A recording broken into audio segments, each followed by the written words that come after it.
राधे को जय मसीह की। प्रियो, आप सब कैसे हैं? आशा करते हैं कि आप सब भी स्वस्थ हैं और अपने अपने जीवन में मस्त हैं ना। और आइए हम लोग आज देखेंगे कि स्वर्ग के राज के विषय में कि मसीह में तो हम हैं, पर स्वर्ग राज हम कैसे पहुंच सकते हैं या नहीं पहुंच सकते हैं, इसके विषय में हम लोग देखेंगे। 5 बातों को आज हम लोग देखेंगे। पहला बात है कि केवल नाम के में मसीह कहलाना ना, सिर्फ नाम का मसीह कहलाना, केवल नाम का मसीह होना। और दूसरा है पश्चाताप के बिना जीवन जीना। और तीसरा है पवित्र आत्मा की अगुवाई को ठुकरा देना। और चौथा में है क्षमा ना करना और कठोरता रखना। और 5वां हम लोग देखेंगे केवल सुनना पर आज्ञा का पालन नहीं करना। आइए हम लोग इस 5 वचनों को हम लोग मनन करेंगे कि इन 5 बातें हम लोग को क्या सिखाती है ना। पहला हम लोग देखेंगे केवल नाम के मसीह होना। इसका भी 4 मीनिंग है। हम लोग इसमें भी 4 उदाहरण है कि केवल मसीह परिवार में जन्म होना ना, जन्म लेना। केवल मसीह परिवार में जन्म लेने से ही हम स्वर्ग का राज नहीं पहुंच सकते हैं प्रियो। और केवल चर्च जाना, दूसरा में है कि केवल चर्च जाना, कि सिर्फ हम केवल चर्च जाएंगे नियम के अनुसार, उसमें भी हम लोग नहीं पहुंच सकते हैं।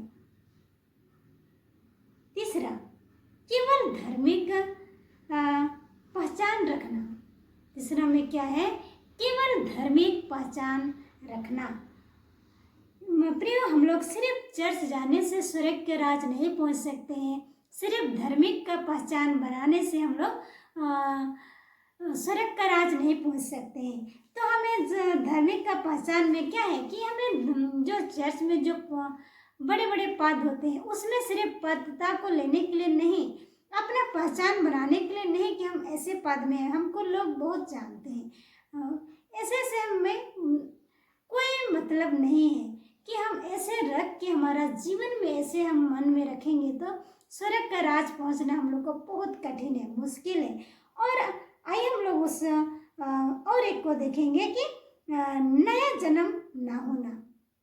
कि नया जन्म कैसे? हम लोग प्रभु यीशु मसीह में जब हम लोग हैं और उसके अनुसार में नहीं चल रहे तो हम लोग नया जीवन कहाँ से पाएंगे? उसको नहीं पा सकते हैं और हम लोग उसमें नया जीवन में हम लोग नहीं रहते हैं। और इस वचन को हम लोग देखेंगे यूहन्ना 3:3 में। आइए हम लोग मिलकर उस वचन को देखेंगे। यूहन्ना 3:3 में क्या कहता है कि केवल नाम के मसीह होना में ना।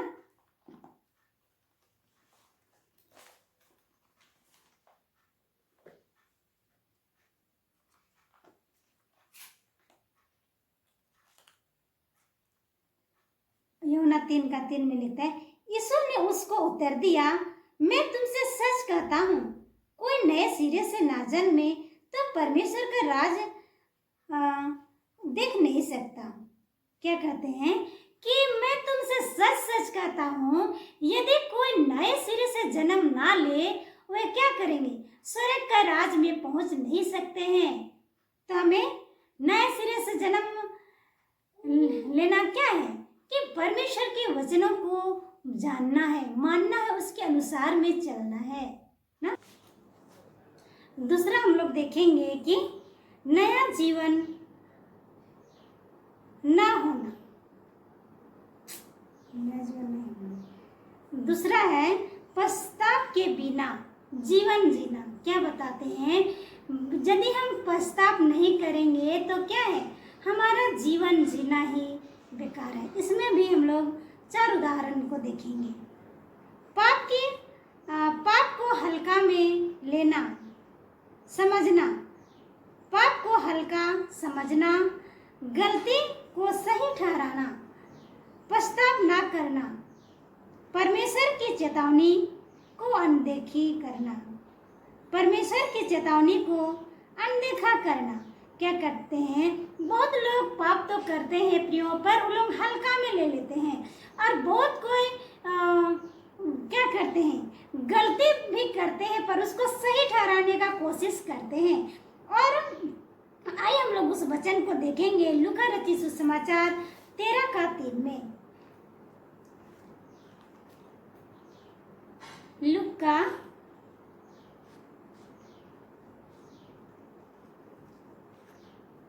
13:3 में क्या लिखता है, मैं तुमसे सच कहता हूँ कि नहीं परंतु यदि तुम मन फिराओ तो तुम सभी भी इस रीति से नष्ट होगे। क्या कहते हैं, मैं तुमसे सच कहता हूँ कि नहीं परंतु यदि तुम मन फिराओ तो तुम सब इसी रीति से नष्ट हो जाओगे। क्या कहते हैं, यदि तुम पश्चाताप नहीं करोगे, यदि तुम मन नहीं फिराओगे तो तुम भी इसी रीति से क्या हो जाओगे, नष्ट किए जाओगे। और तीसरा हम लोग देखेंगे पवित्र आत्मा का अगुवाई को ठुकरा देना। क्या है, पवित्र आत्मा का अगुवाई को ठुकरा देना। इसमें भी 4 उदाहरण है कि आत्मिक चेतावनी को अनदेखा करना, दूसरा है बाइबल का शिक्षा को न मानना, तीसरा है अपनी इच्छा को परमेश्वर से ऊपर रखना, और 4 में है बार बार ठुकरा देना। क्या कहते हैं प्रियो, यदि हम लोग आत्मिक चेतावनी हम लोग को मिलता है और हम उसको अनुभव नहीं करते हैं, अनदेखा कर देते हैं, इसमें भी हमें क्या होता है, इसमें भी हमें चेतावनी मिलता है बाइबल का शिक्षा को नहीं मानने से भी। तो हम लोग आइए हम लोग इस चारों विषय का वचन को हम लोग देखेंगे इफिसी 4:30 में। इफिसी 4:30 में हम लोग देखते हैं कि क्या कहता है, परमेश्वर की पवित्र आत्मा को संकेत करो, परमेश्वर की पवित्र आत्मा को शोकित मत करो जिसे तुम पर छुटकारे के दिन के लिए छिप दी गई है। क्या कहते हैं, परमेश्वर की पवित्र आत्मा को शोकित मत करो जिससे तुम पर छुटकारे का दिन को छिपा दी गई है। तो परमेश्वर का इतना सारा तुम्हें संकेत जो मिल रहा है उसे तुम मत ठुकराना, क्योंकि ऐसा नहीं हो कि तुम्हारा जो छुटकारा का दिन है, तुमको जो छुटकारा मिलने वाला है, इससे तुमसे छिपा लिया जाए। इसीलिए तुम्हें क्या करना है, परमेश्वर के वचनों को मानना है, उसके अनुसार में चलना है, बाइबल की शिक्षा को तुमको मानना है। जो बाइबल की शिक्षा तुम्हारे दास द्वारा, तुम्हारे अगुआ द्वारा तुम्हें सुनाया जाता है, उसे तुम्हें मानना है, कहते हैं ना। और हम लोग चौथा देखेंगे कि क्षमा ना करना।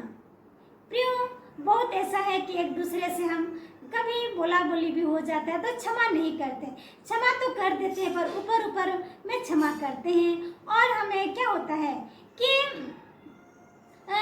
उसको अंदर में, बाहर में तो क्षमा कर देते हैं पर अंदर में दिल में रख देते हैं, उसको बोलते हैं क्या, कुटवाता करते हैं ना। बाहर से तो क्षमा कर दी पर उसको अंदर से अच्छे रीति से क्षमा नहीं किए। उसके विषय में विचार यहाँ उदाहरण हम लोग देखेंगे कि मन संबंध को न सुधारना। क्या कहते हैं, क्षमा न करने का विषय में, क्षमा को ठुकराने के विषय में, कुड़वाहट करने के विषय में, कि मन में हमारा कुड़कुड़ाहट रहता है, कड़वाहट रहता है, और हमें मन क्या कहता है कि हम उसको कब बदला लेंगे, कब बदला लेंगे, लोगों को हम कब लोगों से हम माफ नहीं कर पाते हैं ना, और हमारा संबंध उससे सही नहीं बनता है। यदि हम ऊपर क्षमा करते हैं, अंदर से क्षमा नहीं करते हैं, तो हमसे उससे संबंध क्या होता है, टूटते जाता है प्रियो, अच्छा नहीं रहता है ना। आइए हम लोग उस वचन को हम लोग देखेंगे मरकुस रचित सुसमाचार 11:25 में। मरकुस रचित सुसमाचार 11:25 में क्या बताते हैं, और जब कभी तुम खड़े हुए प्रार्थना करते हो तो यदि तुम्हारे मन में किसी के प्रति कुछ विरोध हो तो क्षमा करो, इसीलिए कि तुम्हारा स्वर्गीय पिता तुम्हारे अपराध क्षमा करे। क्या कहते हैं कि जब कभी तुम खड़े होकर जब प्रार्थना करते हो तो तुम स्मरण करो, याद करो कि तेरा झगड़ा हुआ है, किसे तुम क्षमा नहीं कियो, उसको तुम सारे चीजों को तुम क्या करो, क्षमा करो। तभी तुम्हारा जो स्वर्गीय पिता है उसे तुम्हें भी क्षमा करेगा, अन्यथा नहीं करेंगे। यदि हम एक दूसरे को क्षमा नहीं करेंगे तो हमारा स्वर्गीय पिता भी हमें क्षमा नहीं करेगा। और पांचवा में हम लोग देखते हैं प्रियो कि केवल सुनना और आज्ञा का पालन नहीं करना। क्या कहते हैं कि सिर्फ हम सुनते हैं, सुनने का तो सुनते हैं पर उस पे हम चलते नहीं हैं, उस आज्ञा का हम लोग पालन नहीं करते हैं। इसके विषय में हम लोग देखेंगे, इसमें भी 4 उदाहरण है। केवल ज्ञान का इकट्ठा करना, वचन को जीवन में लागू न करना, सुनना लेकिन मानना नहीं, और आत्मिक आलस्य होना। क्या कहते हैं कि